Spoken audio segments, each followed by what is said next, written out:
Hello, Scott. It's a pleasure to have you today on our podcast, Master AI Disruption. Let's give a warm round of applause to Scott Harris, the CEO and founder of NAPAICC in St. Petersburg and Tampa area in Florida. Scott is the founder of NAPAICC and has another partner working with him in the firm, and he will tell us all about his story of origin. How did you get here, Scott?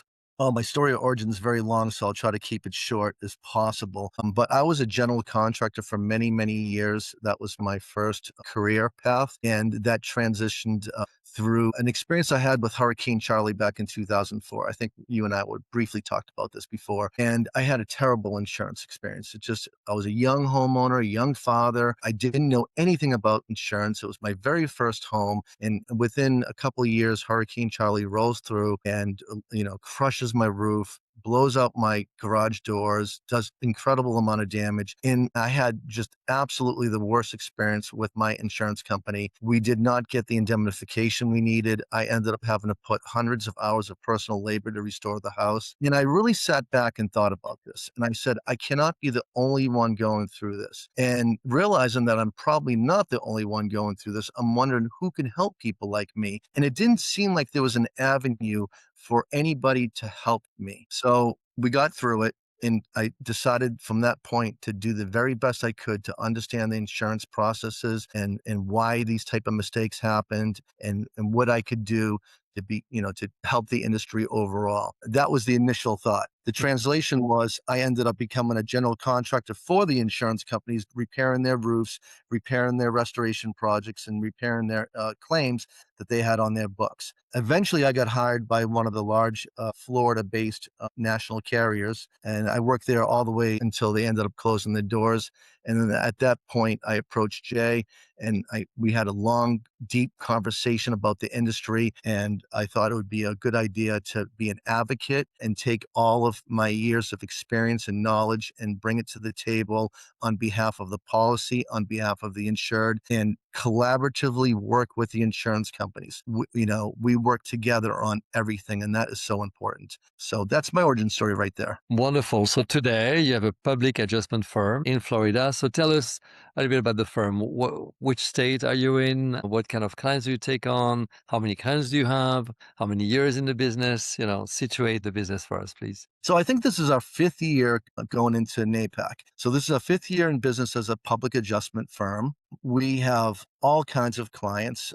We cover the entire state of Florida. We have worked outside of Florida on multiple occasions. We did tornadoes in Iowa, and we did some work over in Mississippi a couple of years back. But the heart of our company and the main focus of our business is the state of Florida. That's where we're based. That's where we're rooted. And, we don't have a normal clientele revolving list like a lot of retail stores might have, or a lot of retail companies might have, or even like a lot of insurance carriers might have, where you renew those policies every single Yeah. year. Generally speaking, and we really hope that when a homeowner comes into a conflict or feels tension or pressure with a carrier, that we are their last resort and that we will never see them again. I mean, we don't want anybody to file another claim after they've had to file a claim to begin with. It hurts their claim history. It hurts their future premiums, So we don't have a revolving door on that. What we have is a market need and a market demand, and that is created by the market. And what I mean by that is that when we have such a large market like insurance in general, and in my case, it's property insurance, you have mistakes that get made. And we have over 20, 30 big companies in Florida. A few years ago, half of them pulled out. Citizens got exponentially too large. They have sold off policies and incentivized other carriers to come back into the state of Florida so that they can, give relief on premiums to all the Florida residents. And that tension between the systems, the hurricanes, the daily claims, the lack of insureds, the overwhelming demand for a system like Citizens to have, it's a lot. And when that tension occurs, it results in a need for people like me to come in and smooth out that tension, remove that friction, identify the problem areas of the claim, and work with the carrier to come up with the best absolute outcome for everybody. And that has always been our goal. Wonderful. Okay, so Tell us what you see, the kind of trends that you see right now in the adjustment industry. I am so excited, Francis, about the trends that we are seeing. This is so different from any other year that I have been in this industry, and it really does have to do with artificial intelligence. I think that artificial intelligence is a game changer on so many levels, and it also is going to probably have its bumps in the road where it's going to hurt certain industries for a short period of time until they can kind of understand how to best use AI. We're trying to do that right now. We're still trying to figure that out because we do recognize that it's not going away and that it is going to be the future of everything, Mm, everywhere mm, moving forward. mm. I don't even want to put a timeline. I don't even want to say, oh, it's going to be the future over the next 5 years. No, this is here to stay. It's like when they built the engine, Henry Ford built the engine, and it wasn't like cars were going to go away at that point. Horse and buggy went away. So people who have filing cabinets and use a lot of paperwork and go with these old methods of organization, they're going to fall behind because artificial intelligence is helping companies, adjusters, carriers, Yeah. public adjusters. It's helping them identify how to organize their files better, identifies pain points quicker. It helps identify errors and areas of where the friction actually exists between the carrier and the policyholder. So all these little tools actually speed up the adjuster's job and workflow and ability to actually come to a good coverage determination, provide a good estimate. And because AI is in estimating now, it's in softwares, it's being integrated into everything. So it's very exciting. I'm actually really thrilled to be alive and well and part of this entire new exploration into our future. So one quick question, and I'll go to my other big question. So quick question first. Do you have employees? Do they work with AI as well? Yeah, so we have employees, and they're not all working with AI because AI still is a very delicate system. You've heard about AI having hallucinations. And for me, I don't want artificial intelligence to replace good human judgment in my company. Mhm. It's a tool. Yeah. It needs to be looked at, in my opinion, like a tool, Yeah. and it needs to be used as a tool. So when I was a carpenter and I wanted to cut a piece of plywood, you could cut it with multiple different tools, right? You could cut it with a Sawzall or a skill saw. One of those was going to cut it much straighter, much more true, and give you a much more accurate Yeah. depiction of what you were looking to achieve, right? The Yeah. outcome. Yeah. Okay. So again, we are going to allow our employees to start using it, but only after we've developed certain models where we can have them interact with those models and feel confident that they're not going to get really bad information. You know what I mean? Because honestly, let me give you an example. A few months back, it happened to me. A few months back, I was working on a claim. I'm not going to mention the carrier names or any specifics on the claim, but I was reviewing this claim. It was an old claim and it was a late reported claim, but it was still a legitimate claim and it needed to be filed under the carrier. Mm. So when I'm reading the reports that the homeowner provided for me, I didn't notice that the report origin date preceded what I thought would be the most probable date of loss. And that most probable date of loss was based on weather reports, based on investigation, and based on a lot of factors. AI wanted to run with it. Allow me to produce a document with an improper data loss on it. That creates a lot of problems. That one little error creates so much difficulty moving that claim forward on everybody's behalf. So for that reason, we are just right now fundamentally trying to develop our software systems, develop our AI agent, develop our assistant tools, and make sure that we can test them thoroughly, that they're going to be 99% reliable on accuracy, and that when my staff does feel like there's a hallucination or bad advice or a bad recommendation, Mhm. they will always call me and Sure. have a good roundtable conversation because I find that there's nothing that beats a good roundtable conversation when I can bring my staff in and when we can sit around and we can really discuss the intricacies of the claim itself and the complexities of the claim itself. We come up with great solutions and solutions that are favorable for the carrier and the insured. And that's really important to have that relationship be Mhm. favorable and have favorable outcomes for everybody. And one question for you: how many, when you say the staff, how many people are on the team today? Yeah, so on the team today, we have 4 people. So Okay. we're still very small. Uh-huh. Plus UNJ or including UNJ? No, including me and Jay. Yep. Okay, So we gotcha. have, yeah. So And plus two. and honestly, we don't need to expand with a large sales force. I've seen this model in Florida with other public adjustment firms, and I just don't like it because what ends up happening is these firms grow really fast because they are soliciting contracts more than they are trying to adjust a claim. And that is extremely counterproductive to everything that we do. So I rather grow slowly, train people well so that they know how to adjust a claim, which is the Mm, most important thing to yeah, do. yeah, They know why the claim is adjusted that way, and sure. they know how to defend the adjustment that they're making, right? So that's the third thing in an adjustment. If you can't defend the adjustment that you're making, you probably shouldn't make that coverage decision. Absolutely, absolutely. So then, thank you very much, Scott, for this. So then the next level, you were telling me that actually you really work on referrals, and the market seems to be increasing. More referrals than before. So, what is your next level? What does it look like, and what is it that you need to change, or what are the levers that you want to activate?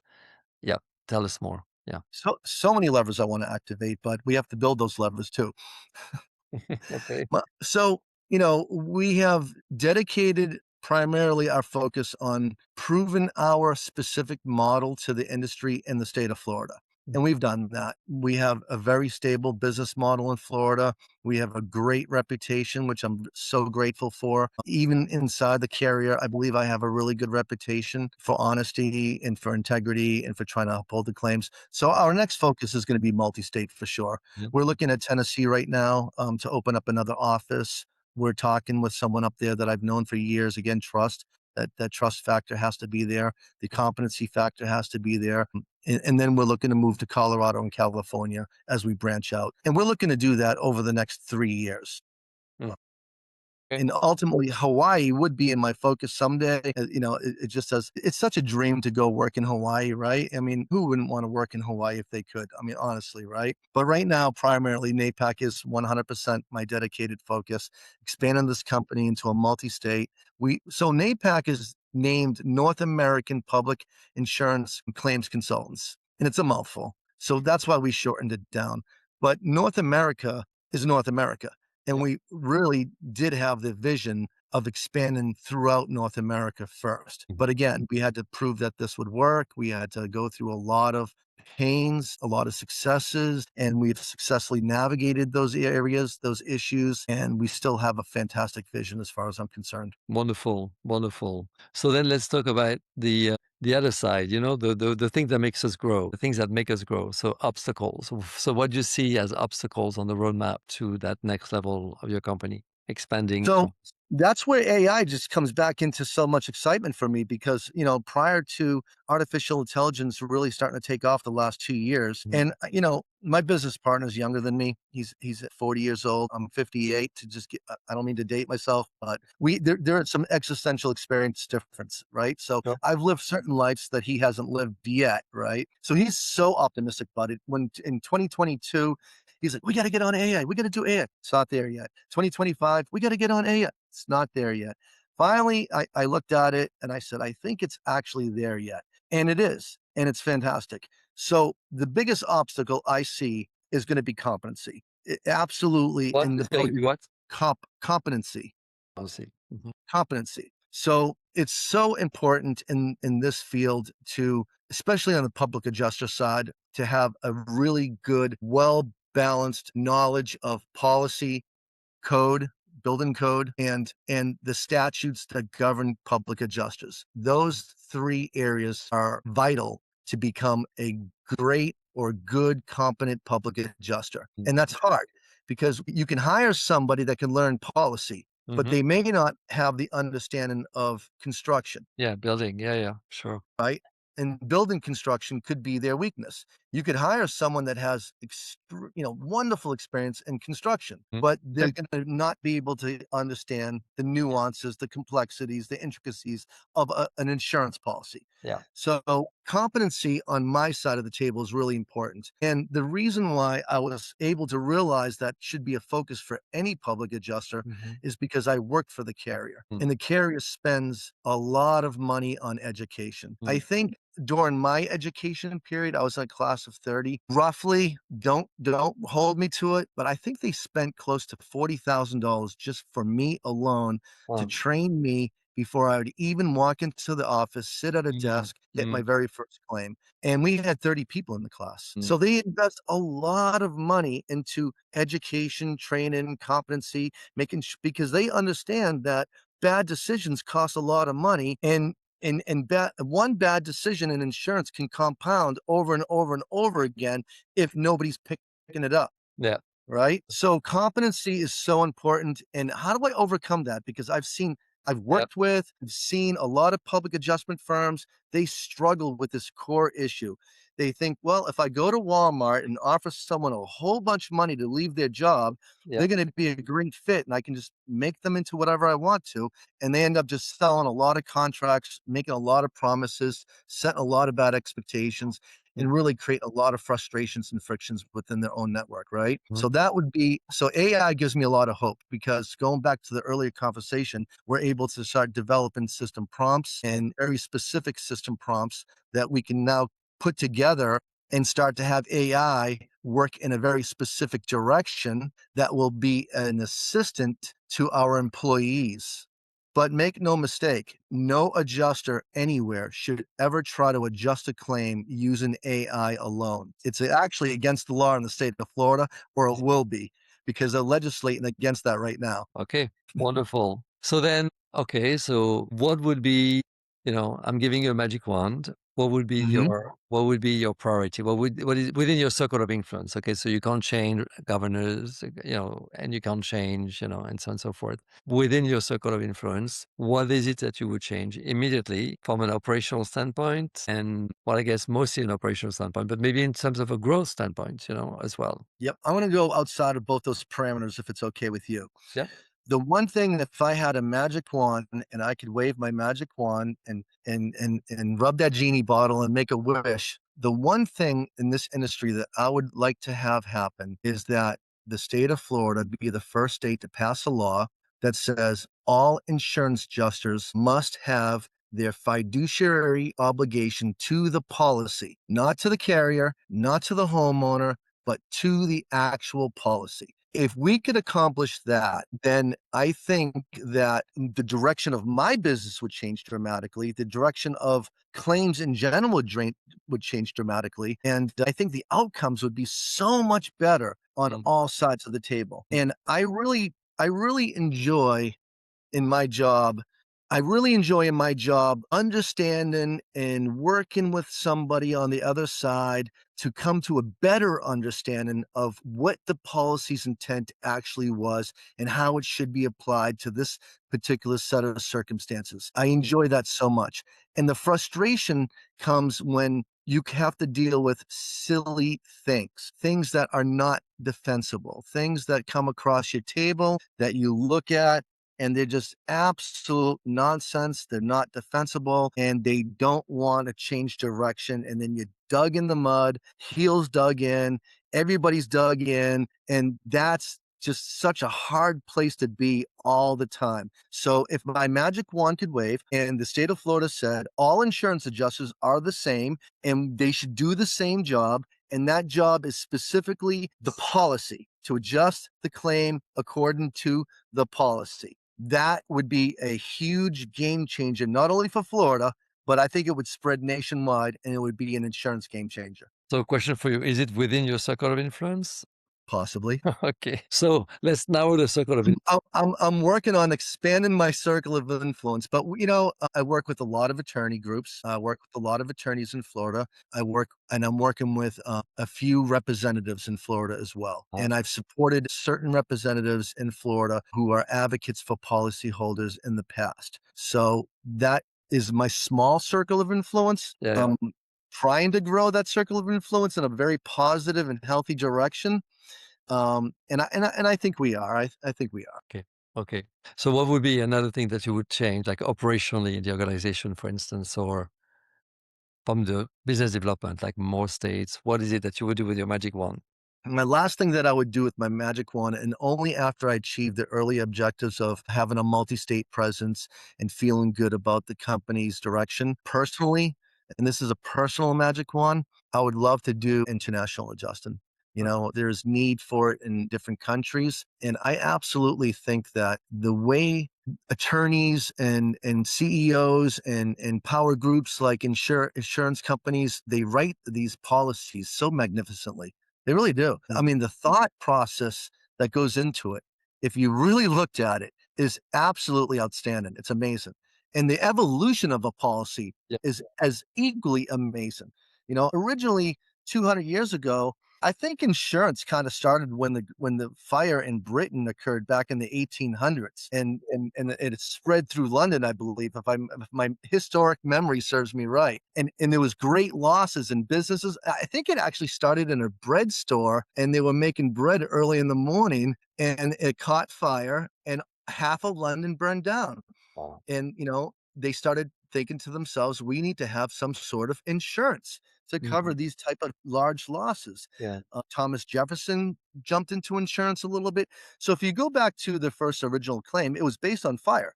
Yeah. It was really based on just a fire claim. And then it expanded out over 200 years. And now we have these complex 200 long page documents that have every scenario that you can possibly imagine covered within it.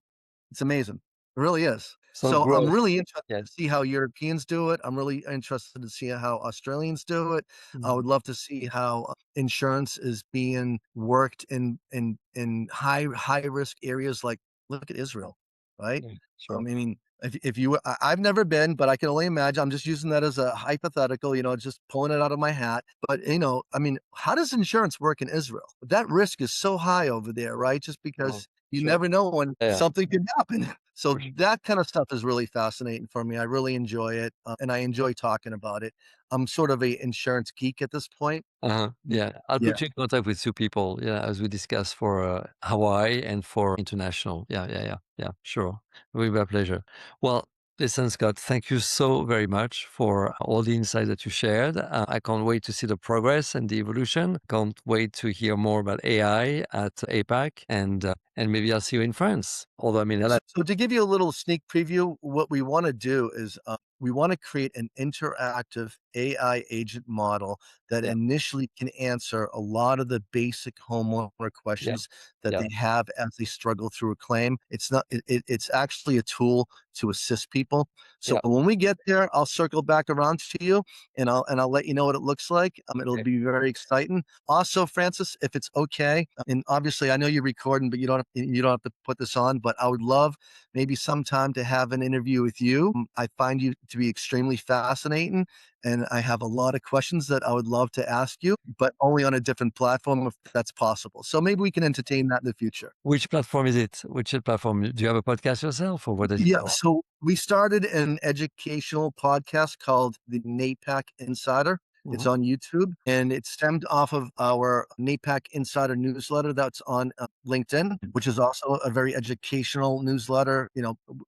I'll tell you, a lot of managers, a lot of insurance agents, a lot of insurance adjusters, they all subscribe to it, and they have stayed subscribed to it, which tells me that the information must be good. So we do have those two platforms, and we are slowly growing the YouTube podcast. But really, the purpose of the podcast is for education to the consumer. But I do think that you are a fascinating person, and I would love to interview you in return someday.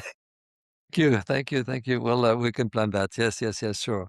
Thank you very much. I appreciate the opportunity, or even the thought, Scott. Thank you. Thank you. Exactly. That's exactly it. All right. Cool. Very good. Thank you Yeah. very much. Have a great day. Have a great weekend, Francis. It was And you great too. meeting with you, and thank you for this experience. And likewise. Absolutely. A wonderful person. Thank you, Scott. Yes. All right. Have a great day. Bye. Bye.